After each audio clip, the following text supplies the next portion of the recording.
ভুরিয়া শৌলয়ের মাঝামাঝি বর্তমানে আপনাদের একটি জিনিস দেখাবো, নদীতে কিভাবে জাল পাতা হয়। এই যে দেখতে পারতেছেন আমার সামনে দুজন জেলে ভাই আছে। ভাই এটা কি জাল পাততে আছেন? নেট বেয়ার। এটা কি পানি উঠতে যখন ভরবে তখন তখন জাগাই দেবেন।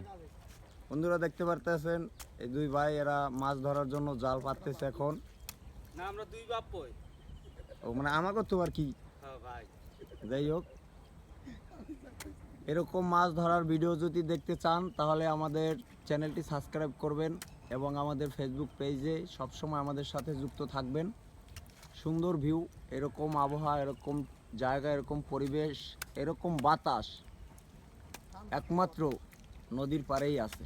শীতল বাতাস, ঠান্ডা বাতাস, বাতাসে 10 মিনিট থাকলে মনে হইবে যে সারা রাত আগুনের দ্বারাও বইয়ে থাউন যাইবে, এরকম বাতাস।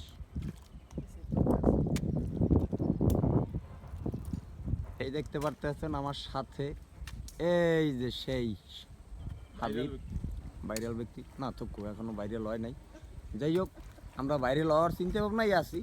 আর আমাদের মূল লক্ষ্য ভাইরাল না, আমাদের মূল লক্ষ্য আপনাদের সামনে আমাদের কিছু সুন্দর সুন্দর ভিডিও তুলে ধরার, আমাদের প্রতিভাগুলো আপনাদের মাঝে তুলে ধরার জন্যই আমরা ফেসবুক, ইউটিউবে আসছি।